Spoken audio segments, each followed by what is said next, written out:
best.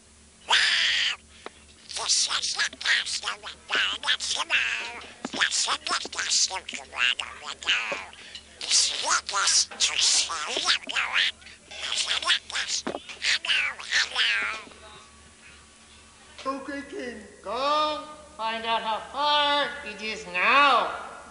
Go! Now! Find out! Yes, be your wise now.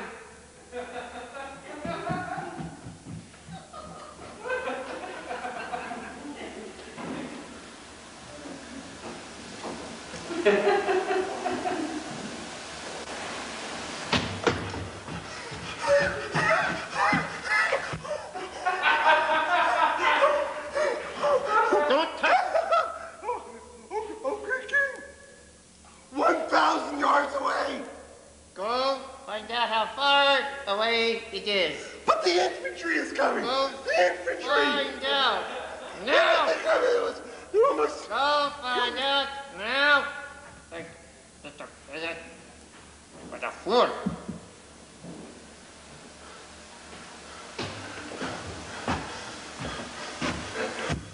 Oh, okay, King. Yes.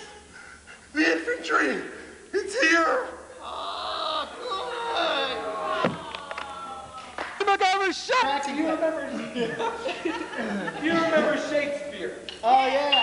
Shakespeare. This is your last chance. Think Shakespeare, think Macbeth. Now, Shakespeare knew how to die. Yeah. And he did it real well. All right, All right, let's try it. This is your last take. Let's take. Your last and final This will take. be good. Mother, I'm dying. Take 6.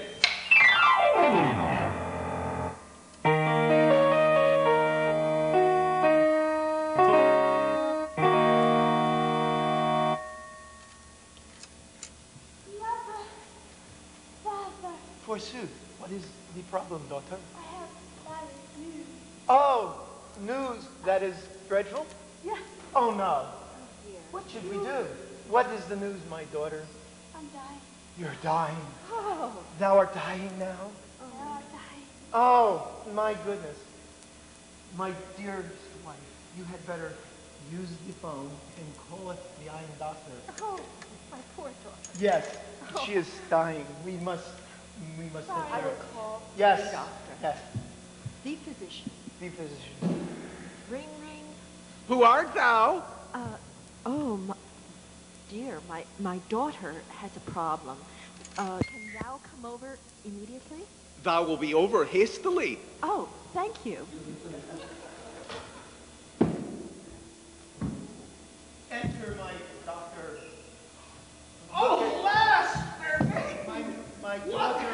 My daughter has expired. Expired. Oh my. Oh. This is. Better. Oh God. That is. Outstanding. Oh. That's a wrap. You guys Okay. did great.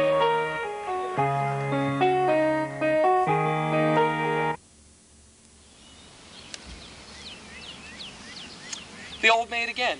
I always get the old maid. John, how'd you like the chicken last night? The chicken was terrible. Now mind you, I don't have anything against chickens. I think chickens are a much maligned bird. Now take the common fallacy that chickens are afraid. Who else has the nerve to run around after you cut their heads off? And did you ever notice a chicken to have a weak handshake or break out in a cold sweat? Now mind you, chickens don't laugh. A survey shows that 2 out of 3 chickens would rather be watching the news. Now take the famous chickens of history. John, the news. Oh, all right. Yes, we do have news. We have news on the show, news from a biblical perspective with Tom Sigley. Thank you, John. Our top story today comes from USA Today on Friday, April 30th. The title of the article is, "Moviegoers Don't See Their Values on the Screen." A new poll adds to the growing clamor that what people see in movies should reflect basic American values. A poll of 1,200 moviegoers nationwide commissioned by the Indianapolis-based Heartland Film Festival found that 77% don't feel Hollywood portrays their values, and that even PG films have too much violence, bad language, and sex. Here's a quote in this article. "Why didn't they do it 10 years ago when they knew it, too?" asked critic Michael Medvid. whose book Hollywood versus America, Popular Culture and the War Against Traditional Values argues that Hollywood neither reflects nor respects moviegoers. Quoting from his book, Hollywood versus America, Medved says that there is a widespread concern over the messages of popular culture that stems from an increasingly common conviction that the mass entertainment exasperates our most serious social problems. A Time CNN survey in 1989 showed that 67% of people believe that violent images in movies are mainly to blame for the national epidemic of teenage violence. I wish I could read more from this book. It's a wonderful book, just showing the agenda that the media in Hollywood has in trying to shape and change our values. But we must move on, because yesterday, Thursday, May 6th, was the National Day of Prayer. Listen to what some of our great leaders of the past have said concerning this day. Abraham Lincoln said in 1863 that we have been the recipients of the choicest bounties of heaven. We have been preserved these many years in peace and prosperity. We have grown in numbers, but we have forgotten God. And he calls the country to remember God. That was in 1863.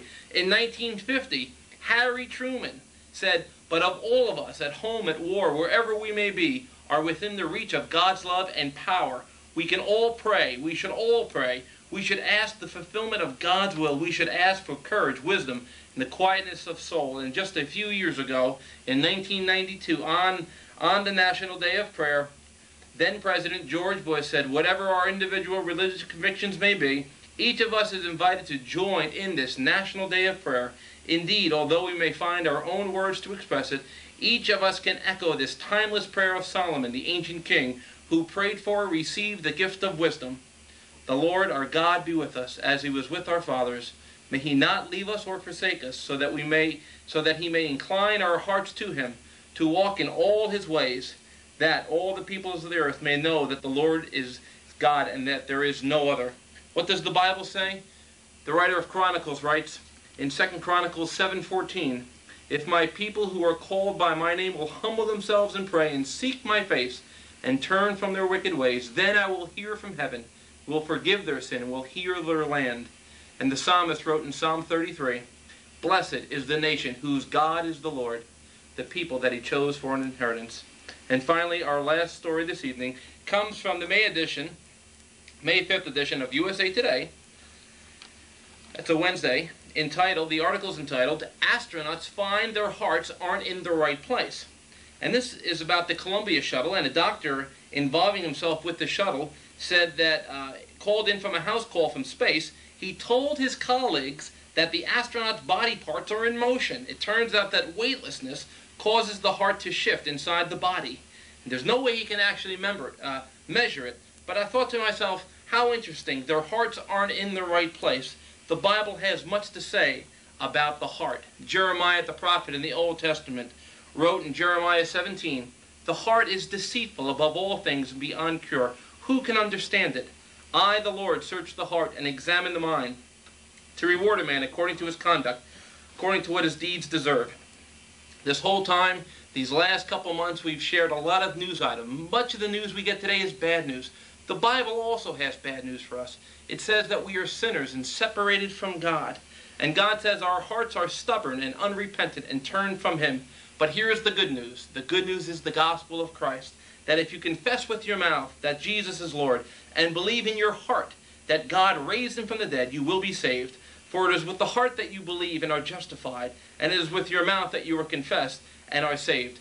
How is your heart? Is it in the right place? Back to you, John.